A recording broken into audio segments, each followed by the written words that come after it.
we'll respond with it. The mayor only seeks our input really when there's political cover that might be useful, that sort of thing. I don't need political, I have never hesitated to do something that was difficult or controversial.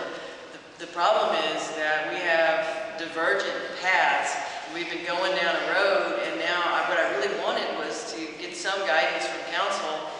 You know, and everything we do going forward is going to cause the expenditure of monies. And I don't want to go down this right-hand path and spend money and start lining it up, and council members not going to support it in the long run. I also don't want to go down the left-hand path and spend money.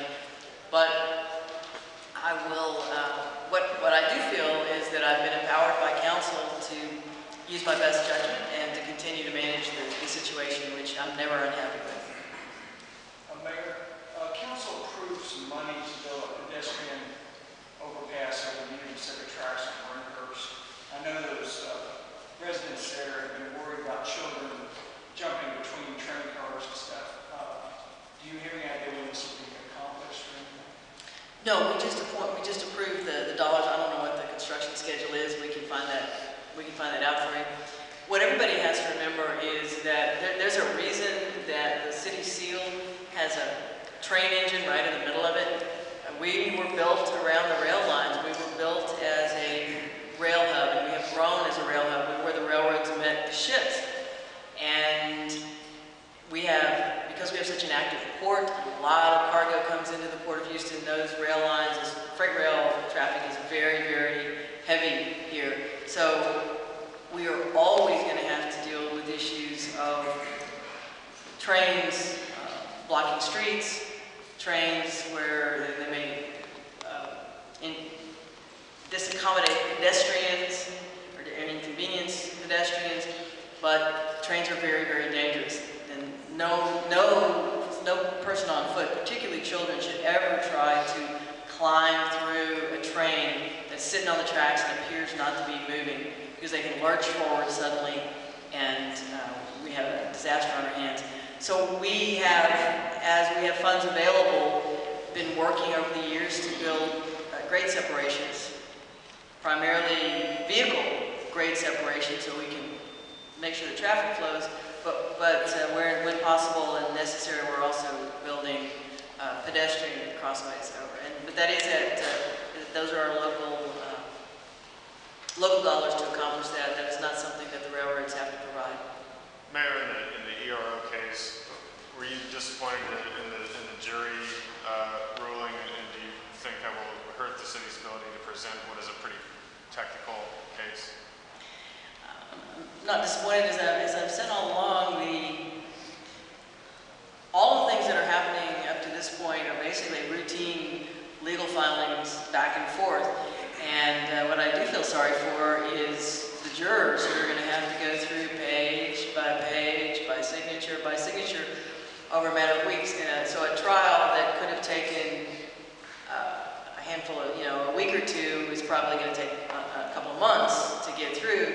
And that's a lot to ask for the jurors, but we will do whatever we need to do to defend the position. And, Mr. Feldman may not be the city attorney, but Don Edmondson will continue the case forward, and he is going to be continuing on a pro bono basis to support the effort.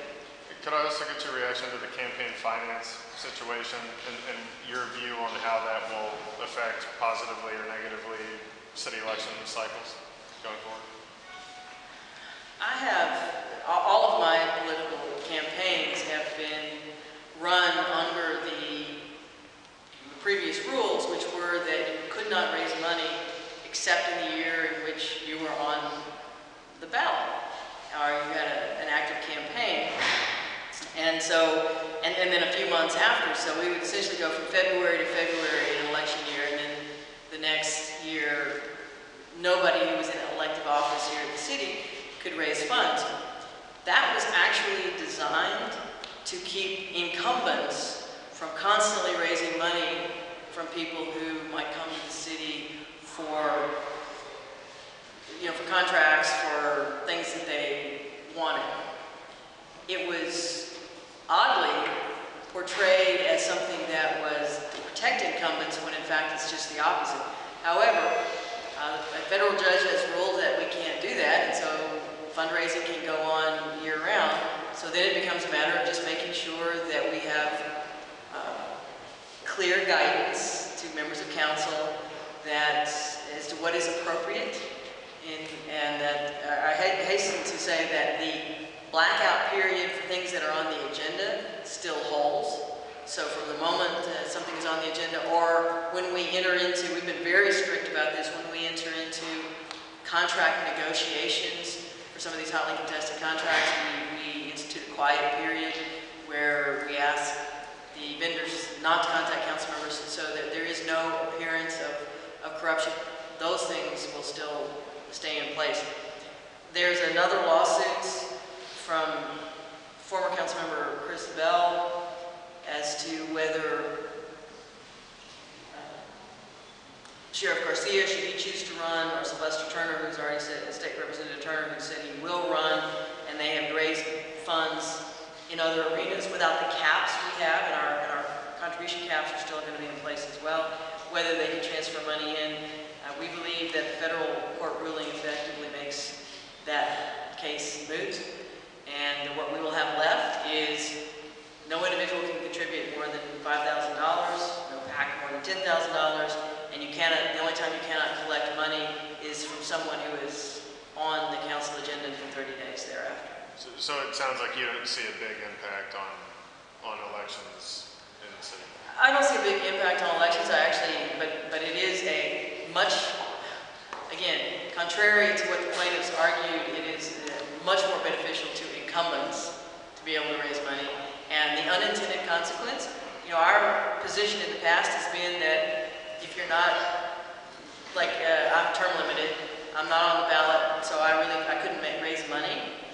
Well, that is all gone. I can have a fundraiser tomorrow, I can have a fundraiser the next day and the next day, because there are no prohibitions. As long as I'm in office, I can continue to raise money, and in fact, I can leave office and be term limited and not that I'm planning on doing this, and not be able to run for mayor again, and yet there's no prohibition on raising money.